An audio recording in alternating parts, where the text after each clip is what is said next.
The galaxy where the story unfolds is a vast and turbulent expanse, a sprawling web of civilizations spanning countless star systems. The outer edges are dotted with war-torn planets, their landscapes scarred by centuries of conflict between warring factions. In stark contrast, the core of the galaxy hosts high-tech cities, built on utopian ideals and serene synthetic landscapes, where the wealthy elite live in detached luxury, gleaming web of cities between war-torn planets. The wealthy elite live in detached luxury. Between these extremes, there are the Forgotten Worlds, ones where the ruling factions have long since abandoned hope, leaving their inhabitants to fend for themselves. The planet where the alien protagonist Scythar resides is one of the latter. Known as Zalkren, it is a desolate, harsh world with jagged mountains that stretch like fingers toward a crimson sky. The air is thick with a toxic atmosphere, and the landscape is dotted with ruins of once thriving cities, now reduced to decaying structures. The planet is governed by a series of ancient factions that few understand anymore. These factions are locked in an unending struggle for dominance, making Zalkren a place of survival rather than prosperity. The galaxy itself is divided, with certain species and factions aligned against one another, some fighting for resources, others driven by long-standing animosities. The people of Zalkren belong to the Viraki species, a once proud warrior race now on the verge of extinction. They are known for their fearsome appearance and brutal combat skills, their physical forms marked by sharp spines along their limbs, luminous red eyes, and thick armored skin. The people of Exalkrin are glows faintly under the planet's moons. In this galaxy, they are outcasts, rejected by the galactic elite for their perceived barbarism and unrefined culture. The Viraki are misunderstood, feared, and seen as relics of a bygone era, a species too dangerous and savage to fit into the modern galaxy's framework. Zalkrane is a perfect example of this rejection.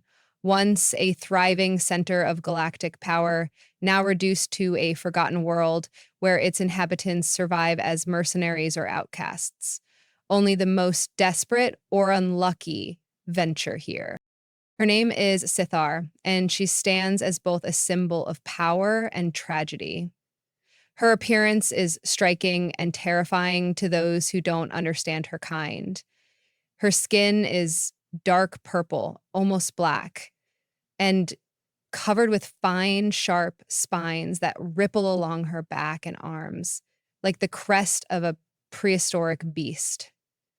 Her eyes, glowing with a soft crimson hue, pierce through the darkness of the world, exuding an eerie light that hints at a long-forgotten power. Though her species is known for their brutal appearance, Sithar's elegance lies in the way she carries herself. Graceful in her movements, yet her every step sends vibrations through the ground, a reminder of her destructive potential. Despite her terrifying exterior, Scyther was once a leader, a queen to the Viraki, but that was before the war, before the betrayal. Her fall from grace came when her brother, the heir to the throne, accused her of abandoning their people during a critical battle, a lie that spread like wildfire through the galaxy, tarnishing her reputation. Her decision to take a diplomatic route to resolve the conflict rather than using brute force was seen as weakness. The Viraki, a culture that revered strength above all, turned their back on her. Exiled and rejected, Sithar now wanders the barren wastes of Zalkrane, despised by those who once called her their queen. Her loneliness is profound, amplified by the whispers of betrayal that follow her everywhere. Her greatest torment is not only the rejection by her people, but also the painful memory of the siblings she once loved, now distant strangers, perhaps enemies. Is there the alienation has made her question her worth, and in her heart, she holds a deep yearning for validation to prove that she is not the monster others have made her out to be. Nathan, a human from the distant planet of Terra, enters this galaxy as part of a peacekeeping mission gone wrong. He was supposed to act as an ambassador, negotiating between the galactic factions in an attempt to stop the endless cycle of war and violence that plagues this part of the universe. But when his ship was forced to crash land on Zalkron, he became stranded, far from his mission and isolated from any galactic support. Nathan is an ordinary man by appearance, tall with short cropped brown hair and hazel eyes that convey both determination and weariness. He is dressed in the sleek armor of his people's peacekeepers, a suit designed for both diplomacy and defense. But despite his initial training, he is out of his depth. In a galaxy filled with treachery, betrayal, and violence, upon his arrival on Zalkrayan, he quickly discovers that the Vaharaki people view Sithar with disgust. The whispers of her fall from grace echo through every street he walks. People avoid her, casting wary glances her way as though she were a beast, a creature to be feared. But Nathan doesn't see her as others do. Where the people of Zalkrayan see a monster, Nathan sees a lost soul. A woman who has suffered, cast aside by her own family, her own people. His first reaction is not fear, but curiosity. He wonders what led her to this life of exile. He watches from afar, intrigued by her quiet strength. Despite the harsh environment, she remains poised, her movements fluid and deliberate. For Nathan, the more he learns about her, the more he begins to sense something different, a potential, a grace that lies hidden beneath the exterior that others fear. The silence that follows Nathan's first words to Scythar hangs heavy in the air. There is no immediate response, no sudden gesture of acknowledgement.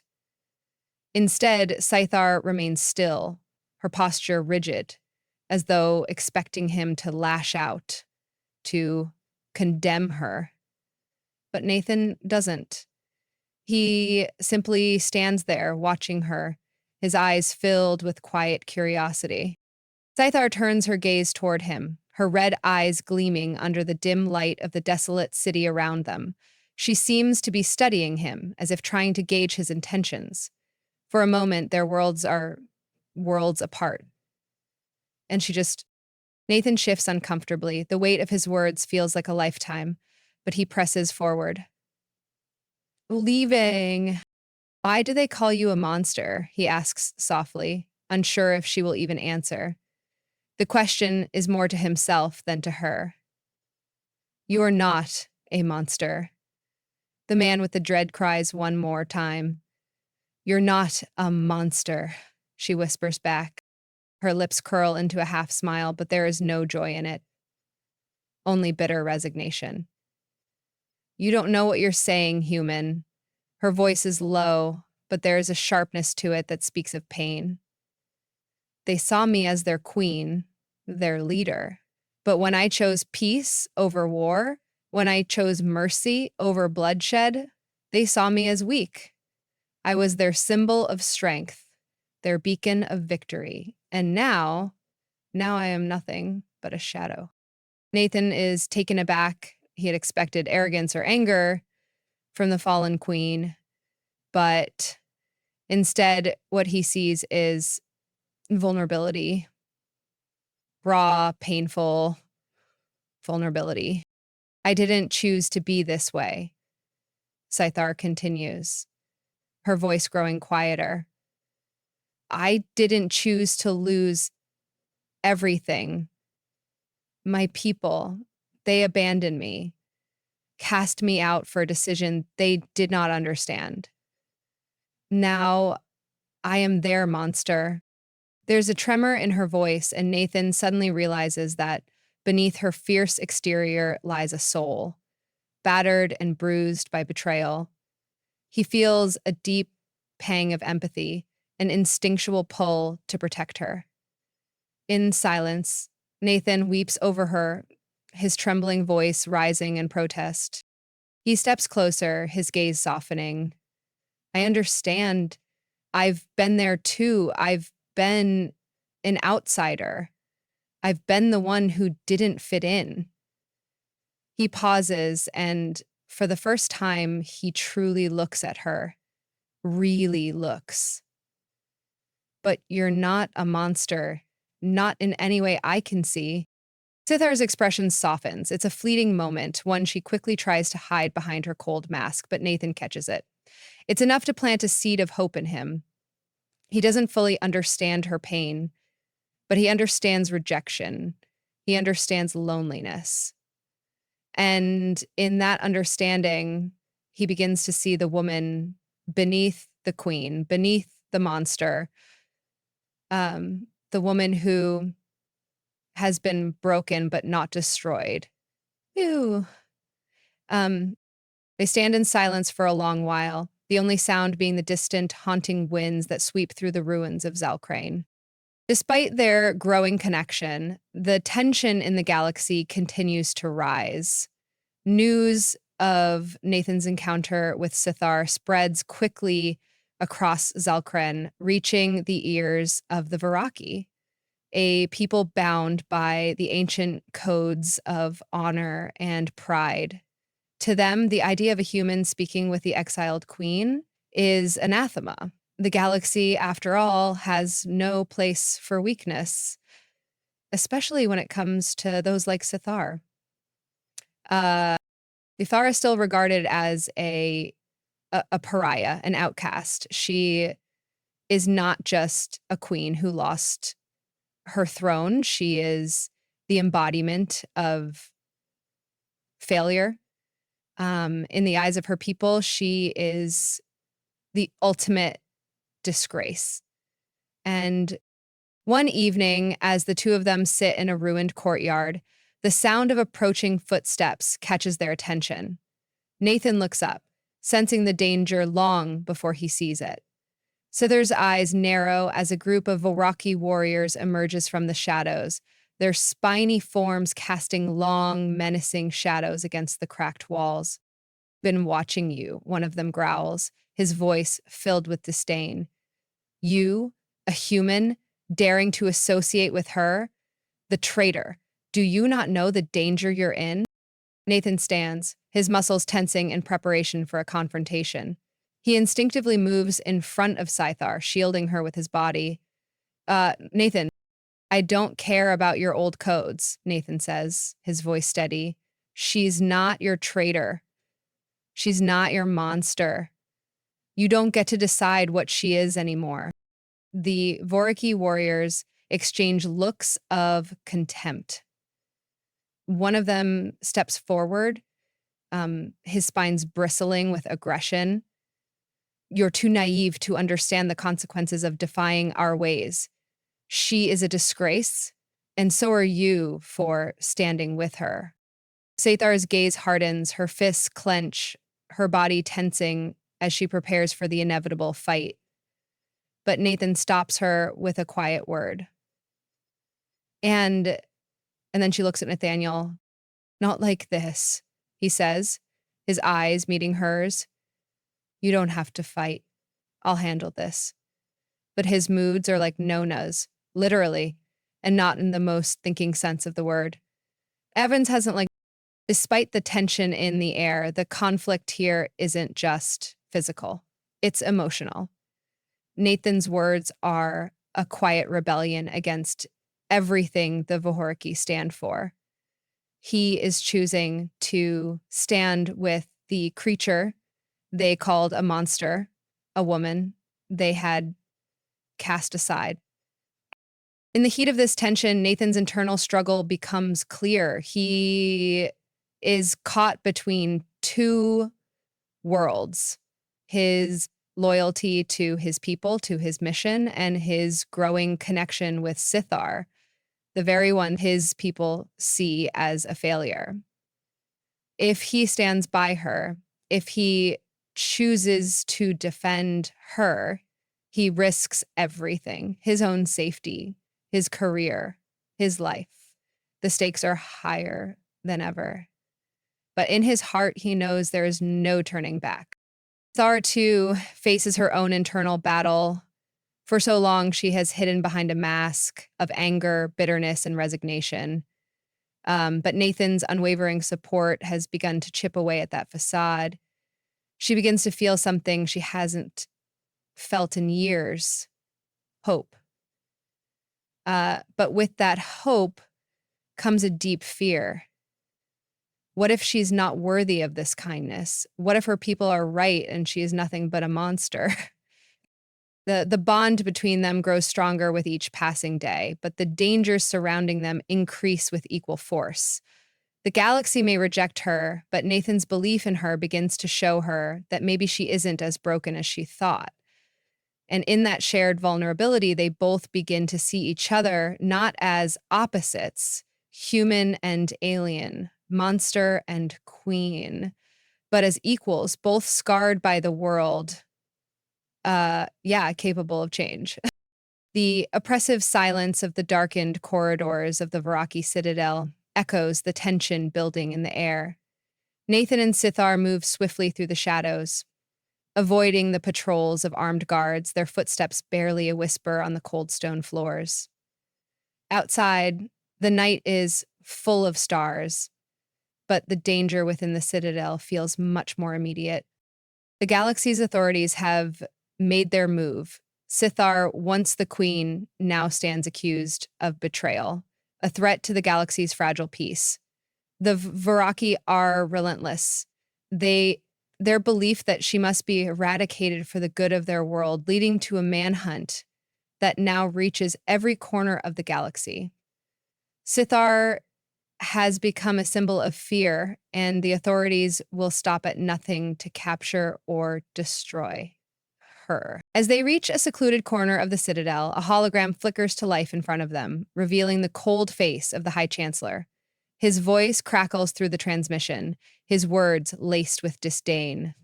Prince Air, laughing deliciously. Sithar, you have failed us all, the Chancellor declares. Your actions have brought shame to our galaxy.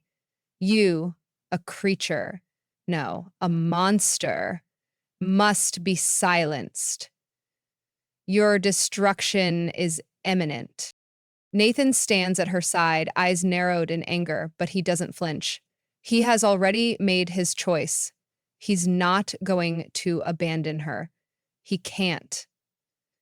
Lying to Nathan was skin-changing, and had skin-changing because it would keep her at bay forever from finding the answer. But the human is also faced with a painful dilemma. The Varaki offer him a choice, a way out. They'll allow him to return to his world with honors and prestige if he agrees to abandon Sithar. If he gives her up, she'll be imprisoned or worse, destroyed, and he will be safe. It's a temptation, a chance to go back to a world that is normal, stable, and without the chaos that has consumed his life since arriving in this foreign galaxy. Nathan's heart races as the offer is presented to him. A safer, easier path lies in abandoning her, but it would mean betraying everything he's come to believe. The weight of the decision hangs heavy on his shoulders, and for a brief moment he allows himself to entertain the idea, a return to a normal life, free from danger, from rebellion, from constant fear. But then he looks at Sithar. Her alien eyes meet his, a deep sadness in them, but also a spark of something more. Trust. She's placed her faith in him, and here he is, standing on the precipice of making the very same mistake that led to her downfall. Abandoning her would make him just another figure in a long line of those who turn their back on her. His decision is clear.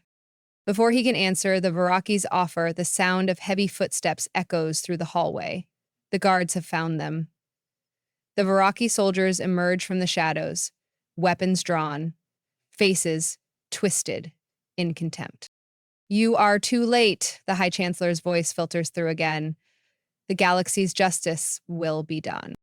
Cinthar's jaw tightens. She's ready for a fight, but Nathan holds up his hand, a gesture to stay her. He steps forward, facing the Varaki soldiers head on. I won't let you do this, Nathan declares, his voice firm. You can call her whatever you want, but she's no monster. She's not the one you need to fear. It's people like you that make monsters. The soldiers move forward, their movements swift and practiced. Nathan's heart pounds in his chest as he feels the tension building. It's not just his life on the line anymore, it's Cinthar's as well. The stakes are higher than ever. The first guard lunges at him, but Nathan is faster. He deflects the blow with a swift movement, knocking the soldier to the ground. The sound of the impact echoes in the narrow hallway. But the others are already closing in. Cinthar steps beside him, her own power crackling to life as she prepares to fight back. Her eyes glow with a fierce intensity, but there is one again. Not unless she has to. Nathan meets her gaze, his expression resolute. We do this together. I'm not leaving you. With that, the battle begins in earnest. Nathan's experience as a soldier proves invaluable, but it's Cinthar's strength, her raw power, that tips the scales in their favor. Together, they fight back against the Varaki soldiers, the stakes growing higher with each passing second. The physical struggle mirrors the emotional turmoil they both face. Their relationship, once uncertain, now strengthened by their shared fight for survival. But as the battle intensifies, it becomes clear that the soldiers are merely the first wave. The real challenge is coming. The High Chancellor himself, the true architect of Cinthar's downfall. Just as the tide of battle shifts in their favor, the ground shakes, and the walls of the citadel tremble. The High Chancellor has arrived. He steps into the hallway flanked by his most trusted soldiers, his eyes cold and calculating. This ends now, he announces, his voice dripping with authority. Cinthaar, you will pay for your treason. And you, he turns his gaze on Nathan, his eyes narrowing, are no better than the traitor you protect. Okay, Glowmonk says, watching her. In that moment, Nathan knows the fight is not over. It's only just begun. The Chancellor stands as the embodiment of everything Cinthaar has been running from, everything that has been forced upon her. He is the symbol of a galaxy that has rejected her, that sees her only as a monster. Nathan steps forward, his heart thundering in his chest, but his resolve unshaken. You think you can break her, he asks, his voice louder now, filled with the conviction that has taken root deep within him. You can't. She's stronger than you'll ever know. She's not your monster, and she never will be. Globius sighs. Yeah, there's a lot of stress here. Yeah. The Chancellor sneers, stepping closer. You are a fool, human. Do you really think you can defy the entire galaxy? Without hesitation, Nathan pulls something from his pocket. A small device, a token from his homeworld. It's a piece of technology that can neutralize the Chancellor's weapons, disrupt their systems. It's a risky, dangerous. But in that moment, Nathan makes the choice. He's not leaving his kids. He's not leaving his mother. I think they made the right decision. I can't wait more people to play, Matthew tells you. With a sudden movement, he activates the device, sending a shockwave through the Citadel's systems. The guards stumble, their weapons disarmed. The High Chancellor stumbles forward, shocked by the unexpected turn. You're right, Nathan says, his voice strong, unwavering. I may not have a galaxy on my side, but I have something you'll never have. Scyther's eyes shine as she stands tall, her back straight, her confidence finally returning. With a single motion, she extends her hand, her power surging through the air. Um, the final battle is upon them, but this time the stakes are different. This time they fight not just for survival, but for the right to be seen for who they truly are. Ode in that moment knows that the human heart, in all its flawed humanity, has the power to change the galaxy. In the aftermath of the battle, the citadel lies in ruins, but its remnants tell a new story. Sithar stands amidst the wreckage, no longer a broken creature. The weight of years of rejection, of loneliness, seems to lift from her shoulders. The last of the Varaki soldiers have retreated, their defeat a testament not only to the power she possesses, but also to the unshakable bond between her and Nathan. The once missing truth about Sithar begins to emerge. Her true power, her royal lineage, and the immense energy that courses through her veins. With Nathan standing at her side, watching her with newfound respect, Sithar raises her hand toward the sky. The air hums with a quiet intensity, and in an instant, the citadel's towering spires begin to crack and shudder.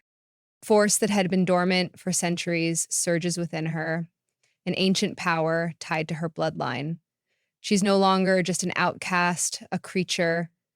Her eyes glow with the same energy as the stars above, a silent declaration of her rightful place among them. The ground shakes and the galaxy around her seems to respond as though it has recognized the truth she's been hiding from herself all this time. She is royalty. She is more than they ever thought her to be, more than just the one they feared. She is a leader, a force that can change the galaxy. Her voice, once timid, now rings out across the citadel, strong and commanding. I am Saitar, heir to the throne of the Varaki. I have been silenced by fear, by misunderstanding, but no longer. As she speaks, those who had once viewed her as a monster now begin to gather, their heads bowed in reverence. Even the rebels, once enemies, now recognize her strength, her dignity. The whispers of her power spread quickly across the galaxy, igniting a movement. The same beings who had cast her out now see her as something more, a symbol of resistance, of strength against tyranny. And the transformation is not just within Sithar. It reverberates through the galaxy.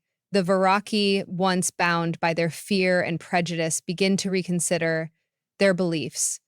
Her emergence as a leader, someone who had once been written off as a creature, marks the dawn of a new era.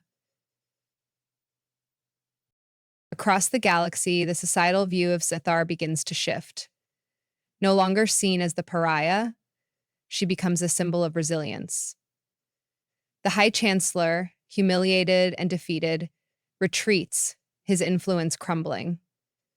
His failure becomes the catalyst for a new order, one where unity and understanding begin to replace fear and division.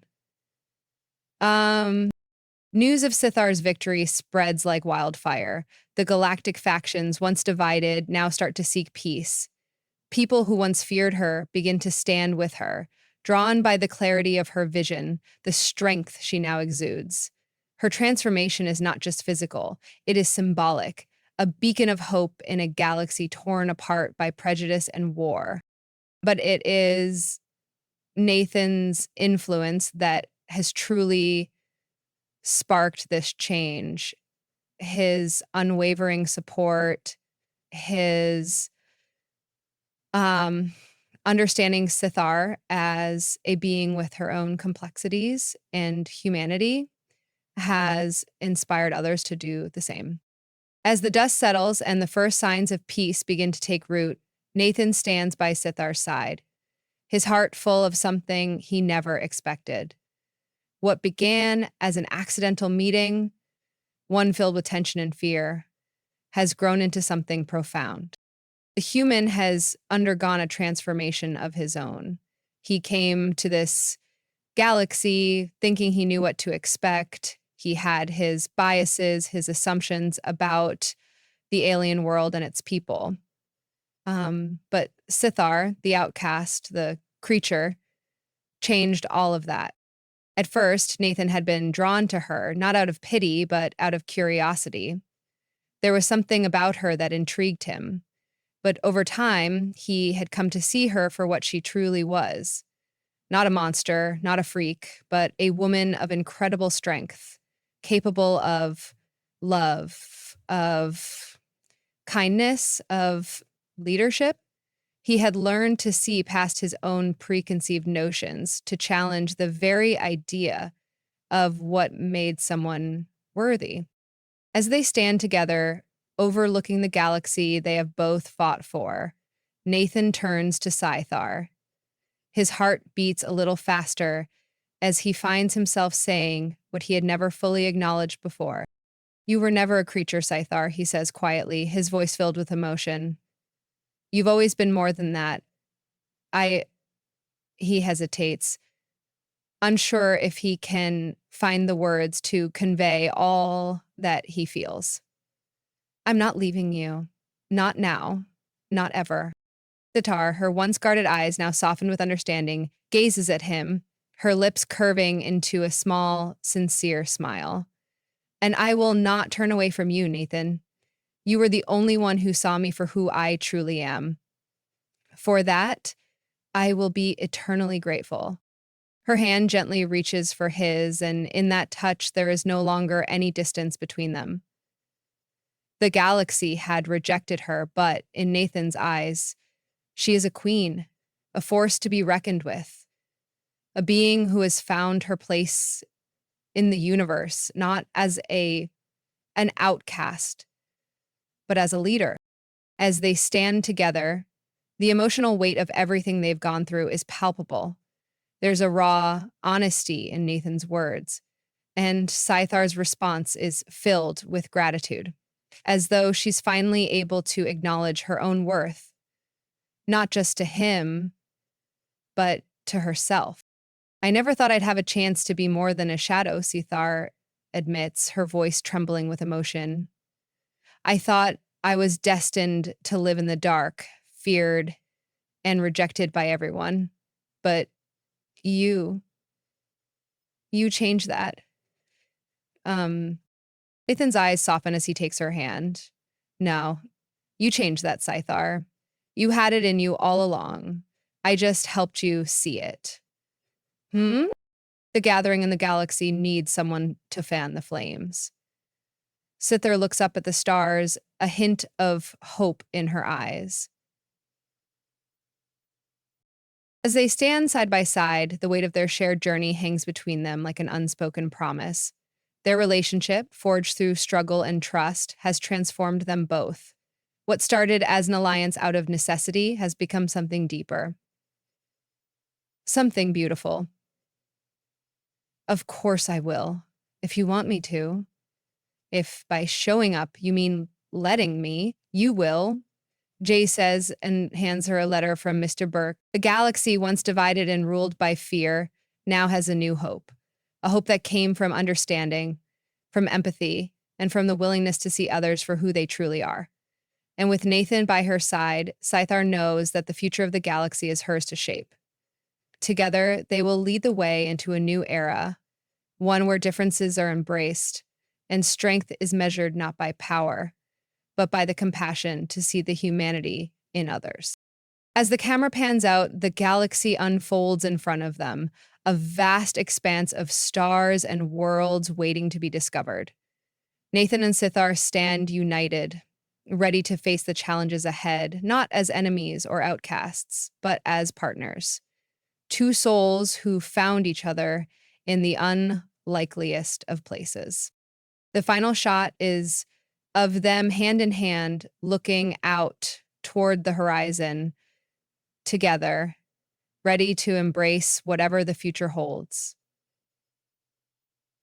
The galaxy is theirs to change, and with each other, they know nothing is impossible. A new beginning awaits.